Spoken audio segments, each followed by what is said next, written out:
Montana Territory, August 1882. Rainne Ellery stepped off the dusty stagecoach in the small town of Black Hollow, her boots hitting the earth like a decision made too late to take back. The air smelled of pine and iron, and the sky above was the color of old tin. Her fingers tightened around the handle of her worn carpetbag. She had come here to marry a stranger with a scarred face, and she was not turning back. A man waited by the hitching post, tall and broad-shouldered, his left cheek marked by a long, twisted scar that cut through his beard like a white river. He wore a black coat despite the heat, and his hat was pulled low, but his eyes, pale gray and sharp, found hers the moment she stepped down. "You Rainne Ellery." His voice was deep, steady. She nodded. "Yes. I am Vaughn Beckett. We are to be married." Rainne blinked. She had expected awkwardness, maybe even reluctance, but his tone was calm, like he was confirming a supply order. She offered a stiff smile and said, "I know." Vaughn turned, motioning toward a buckboard wagon hitched to a dappled gelding. "It is a ride up to the house. Hope you do not mind dust." Rainne followed, heart thudding. She had answered his letter 3 months ago after her father's debts left her with nothing but a name and a trunk. Vaughn Beckett had written plainly. He needed a wife, someone who would not faint at the sight of his face and who could keep a home. He had not promised love. Rainne had not asked for it.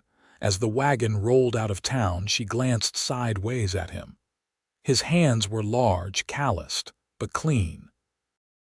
His profile was strong, the scar more striking than frightening. He caught her looking and said nothing, just looked ahead at the road winding into the forested hills. Vaughn's home was not what she expected. The house stood sturdy and tall on a rise, built from hand-hewn logs and stone, with a wide porch and glass windows that caught the sun. A barn stood nearby, and fields stretched beyond it, golden and green. Rainne stared. "You said you owned some land," she said quietly. "I do," he replied. "All of it?" That night the parlor was quiet but warm. Rainne unpacked her things in the room next to his, and they sat in the kitchen over stew and cornbread. He did not speak much, but when she reached for the ladle, her hand brushed his. He paused, then pulled back with a quiet "sorry." She shook her head. "You do not need to apologize for touching your own ladle." His eyes met hers, and for a second the corner of his mouth lifted. Not a smile, not yet. The next morning, Rainne found the kitchen already warm with coffee and biscuits. Vaughn was out back, chopping wood. Shirt sleeves rolled, sweat dampening his collar. He looked every bit the man who had built this place with his own hands. She watched him from the window, wondering what had carved that scar into his face, and why he had chosen her from among all the women who must have written him. Later that week, she learned he was not just a landowner, he was the richest man in Black Hollow. The general store owner, a round man named Clyde, whispered it to her when she came in for sugar. "That Beckett, you know, owns half the valley. Timber, cattle, even the freight line. Keeps quiet, but he could buy the whole town twice over."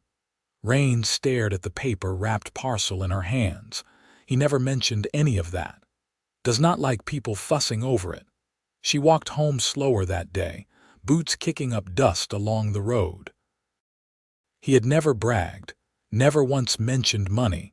He had only asked for a wife and offered a home. That night, as she folded laundry on the porch, Vaughn stepped out with 2 tin mugs of coffee. He handed her one without a word and sat beside her on the bench. The silence was not uncomfortable. It felt earned. "You are not what I expected," she said softly. He glanced at her. "What did you expect?" "I do not know. Someone colder, maybe angrier." His jaw shifted slightly. "I used to be both." She turned to him, studying the quiet strength in his face. "You still carry something. But it is not anger." He met her gaze and for the first time did not look away. "War leaves more than scars on the skin." She nodded. "So does losing everything." His hand moved slightly on the bench close to hers. Then maybe we understand each other better than most. A week passed. Then another. Rainne began tending the garden, sewing new curtains, mending his shirts. Vaughn repaired the fence, fixed the roof, brought her wildflowers without saying a word when she looked tired. She caught him watching her when she was not looking, and sometimes she let him. One evening, as a storm rolled over the hills, she found him in the barn comforting a skittish filly. Rainne stepped inside quietly, then approached, touching the horse's side. "You have a gentle hand," she said. "So do you," he replied. The wind howled outside. Inside, the scent of hay and horse sweat filled the air. She turned to him and he reached up slowly, brushing a strand of hair from her cheek.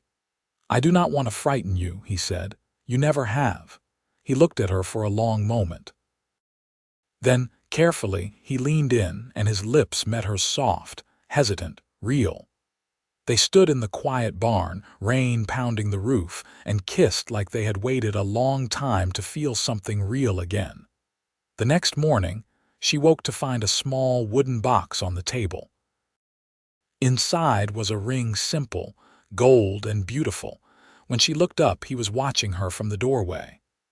"I know we married in name only," he said, "but if you want more than that now, I do too." Rainne rose, crossed the room, and took his hand. "I came here to marry a stranger with a scarred face," she said, "but I think I found a man worth loving." He leaned down, forehead touching hers. "Then let us start from there." The morning sun filtered through gauzy curtains Rainne had sewn from an old muslin sheet she found in the attic trunk. She stood barefoot on the kitchen planks, drying her hands on her apron, watching Vaughn through the open doorway as he passed a bridle over the neck of a bay mare. His movements were quiet, deliberate. He didn't speak often, but Rainne had come to know the meaning behind the way he lingered in a room a little longer than needed, or how his eyes would find hers in the soft hush before supper. That afternoon, Vaughn brought in a ledger and set it on the kitchen table.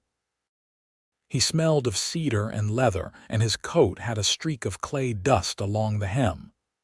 "I figure it's time you saw the books," he said. Rainne glanced up from the bread dough she was kneading. "You want me to look over your accounts?" "I want you to know what's yours now," he said. "If you're willing." She wiped her hands and sat beside him. The books were meticulous columns of cattle sales, timber shipments, freight contracts. Her father had kept ledgers too, though they'd mostly documented the slow unraveling of a dry goods business. Vaughn's pages told a different story, a man who worked steady, never took more than he needed, and never spent for show. She traced the edge of one column. "You don't let the banker keep these." Vaughn shook his head. "Don't trust him to. He's got a fondness for gambling and a short memory." Rainne met his gaze. "And you trust me," he paused. "I trust the way you look a person in the eye." That evening, Vaughn didn't go out to the barn after supper. Instead, he pulled a second chair onto the porch and sat beside her as the sky turned violet behind the ridge. Rainne watched a lone hawk circle high above the trees. Vaughn cleared his throat. "Used to be a boy lived out here before me. Cabin burned in the spring of '69. Folks say his mother ran back in for him. Neither made it out." Rainne turned to him. "Is that why you built here? Maybe. Maybe I just wanted to make something stand where something else fell." She nodded slowly. "That's a reason I understand." A few days later, a wagon rolled up the hill bearing sacks of flour, bolts of cloth, and a crate of glass panes. Vaughn had bartered timber for them, and Rainne spent the afternoon unpacking each parcel on the porch. Inside one crate, wrapped in straw, was a cast iron stove with polished handles. She ran her fingers over the smooth black surface. "You did this for me. I knew you'd never ask," he said, "so I didn't wait for permission." Rainne stepped toward him slowly, her palms still dusted with flour. "You keep trying to make this life easier for me." I want it to feel like yours, he said. Not like you're borrowing it. She looked up at him. It does. Every day a little more. Sunday brought visitors, an older couple from a nearby homestead. The woman, Mabel, brought a jar of chokecherry preserves and asked Rainne about her sewing, her root cellar, her chickens. Vaughn spoke little, but when Mabel's husband asked about the freight line, he answered clearly without hesitation, like a man who knew every mile of road and rail between here and Butt. After they left, Rainne sat on the porch steps and leaned her head back. "You don't act like a man with more money than the town bank," she said. "I don't see the point of acting like anything," Vaughn said. She looked at him. "You could have picked any woman, someone from Helena or even farther. You chose me." "I read every letter that came," he said. "Yours didn't try to make me into someone else." Rainne reached out and touched his hand, warm from the sun. "There's nothing about you I'd change." In the weeks that followed, they fell into a rhythm. Rainne began keeping the books, organizing the pantry, planting rows of late summer carrots and beets. Vaughn repaired the well pump, traded lumber for seed, and built a bench beneath the cottonwood near the creek. One evening, they sat on that bench as the light faded. Rainne leaned into his shoulder and he let her.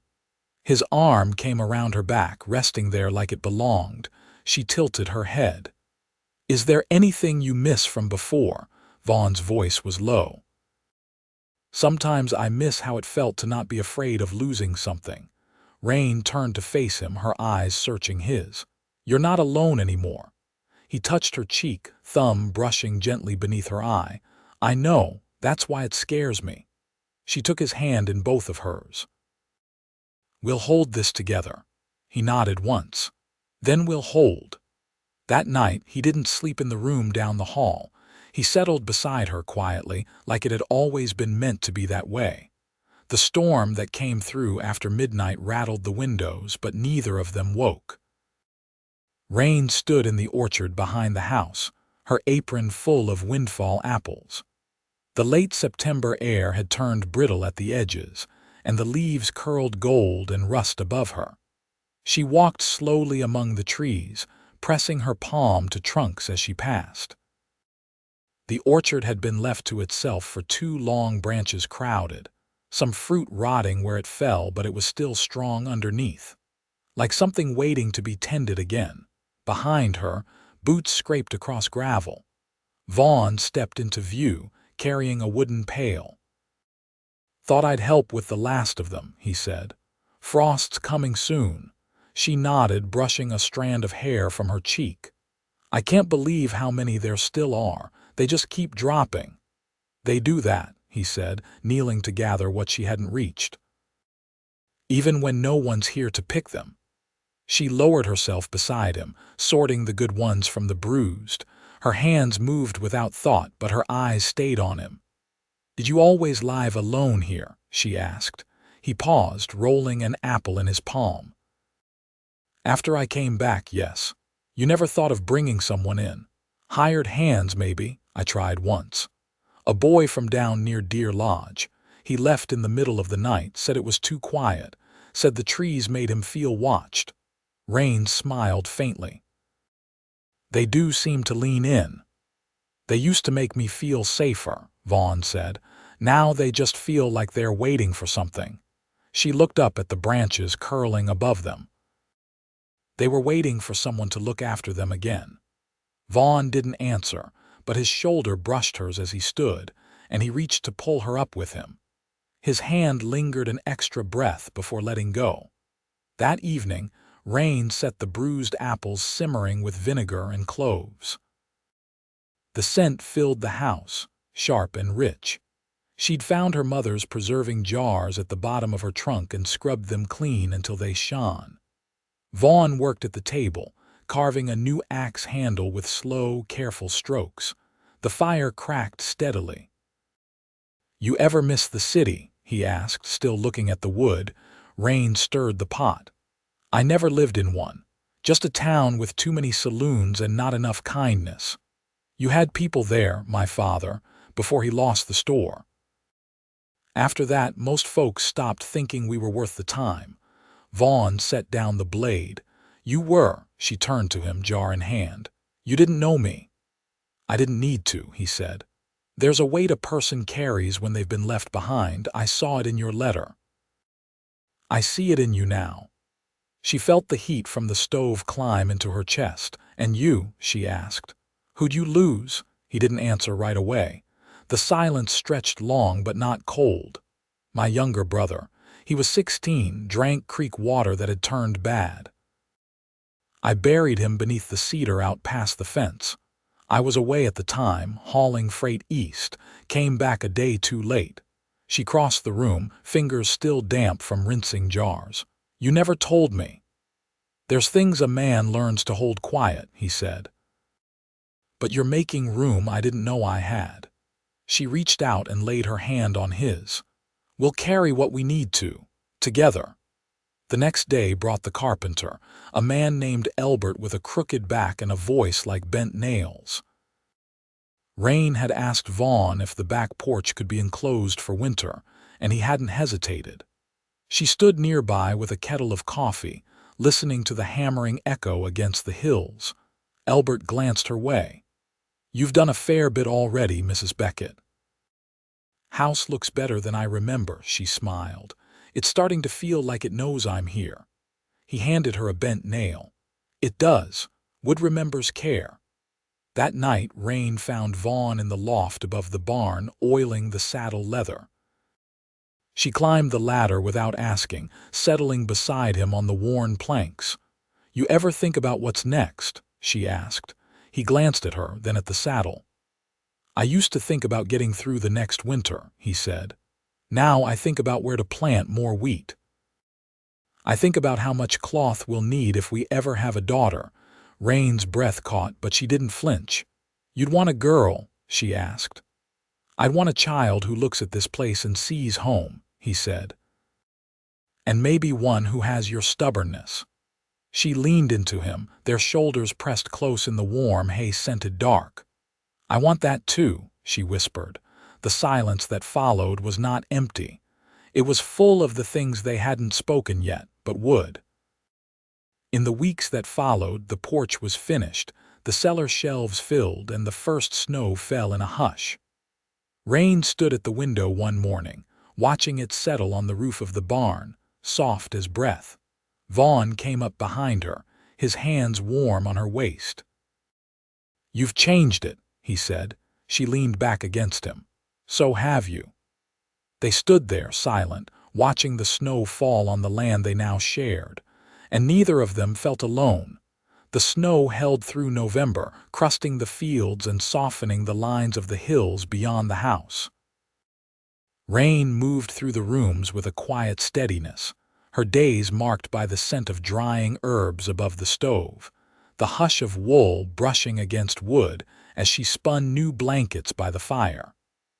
The house had grown fuller not with noise, but with presence. Vaughn began building a cradle in the evenings, though neither of them had spoken aloud what they both hoped might come. One morning, Rainne found a folded paper on the kitchen table, weighted down with a smooth stone from the creek. Vaughn's handwriting was small and even, gone to the timberline. Return by dusk. She tucked it into her apron and stepped out to chop kindling. The axe bit clean through the frozen wood, each swing measured, her breath rising in clouds. When the last log split, she looked up and saw a figure walking the ridge above the house, coat dark against the snow. Not Vaughn. She straightened, hand still on the axe. By the time she had walked up to meet him, the man had reached the edge of the old orchard. He was lean, with a rifle slung over one shoulder and a face worn by wind and distance. "You're the one married Beckett?" he asked, voice hoarse like it hadn't been used much. "I am," Rainne said. He nodded once. "Name's Jude. I worked this land before he bought it. Came through to see if he might sell a strip north of the creek. My father's buried there." Rainne studied him. His coat was patched, boots worn nearly through. He's not selling. I figured, Jude said, but I had to ask. She looked toward the barn. You want something warm before you go, he hesitated, then nodded. Inside, she poured coffee into the tin mug Vaughn used for painting fence posts. Jude sat with both hands wrapped around it, steam curling around his face. He don't talk much now, Jude said. He used to, before the fire. Rainne leaned against the counter, arms folded. What fire? The freight depot outside Jackson. 5 men died. Beckett was the only one made it out. Hauled 2 others clear, even with his face half gone. Rainne's hands gripped the counter edge. He never told me that, Jude shrugged. Maybe he didn't want you to look at him like he was some kind of story. She nodded slowly. He's not. He's just mine. Jude finished the coffee and rose. That's what I hoped to hear. By dusk, Vaughn returned, his coat dusted with pine needles, a brace of rabbits slung over his shoulder. He set them on the porch rail and looked at her face. Someone came by, she said. I saw his tracks, he replied. Jude. He left, he did. Vaughn stepped past her into the house, removed his gloves, then turned back. You look like you heard something you didn't expect. Rainne stepped forward, her voice low. I know what you did outside Jackson. He went still. I'm not telling you that so you'll explain, she added. I'm telling you because it makes me proud, that's all. Vaughn didn't speak. Instead, he pulled her gently into his arms, pressing his face into her neck. His breath was unsteady, not from the cold. Later that night, she lay beside him in the bed they now shared each night without question. He traced the shape of her wrist with one rough fingertip. The cradle's nearly done, he said. I wasn't sure if it was too soon.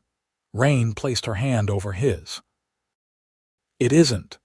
A long silence filled with the quiet sounds of the wind outside and the soft creak of the rafters above. I thought I'd have to teach you how to be with me, he said. But you never needed teaching. She turned toward him, eyes open in the dark. I just needed to be let in. The next morning they walked the land together, marking where Vaughn would plant spring oats, where Rainne would grow beans and squash. He pointed to a low rise near the edge of the creek. Thinking of building a smokehouse here, he said. If we're going to raise more hogs, Rainne nodded. And I'll need space for more curing shelves. We'll have to dig the root cellar deeper. Their plans unfolded not as if, but when. The land was no longer something they lived on. It was something they tended together. As the sun climbed higher, Vaughn paused, pulling her gloved hand into his. I was alone too long, he said. I didn't know how to hope for more than surviving. Rainne looked out over the snow-covered fields, then back at him. We're not surviving anymore, she said. We're building. He kissed her there under the cold blue sky, the wind lifting the edge of her scarf, his hands steady on her back. The snow gleamed all around them, untouched and waiting. By early March, the snow had begun to shrink back from the edges of the fence posts, revealing patches of frozen earth and flattened grass. The days still held a chill, but winter had softened its grip. Rainne stood on the porch with her shawl wrapped tightly, watching the morning mist lift off the hills. She cradled a letter in her hand, one that had arrived by courier from Helena the day before, and hadn't yet told Vaughn about it. He was in the barn, fitting iron shoes to one of the draft horses, sleeves rolled back, his breath rising in clouds as he worked. She waited until the fire in the kitchen had settled into steady coals, then carried the letter to the barn and leaned against the doorframe.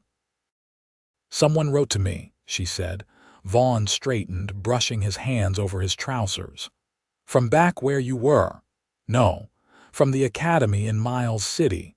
They're seeking someone to help teach the new instructors, not a permanent post, just a few weeks. They heard I'd taught before.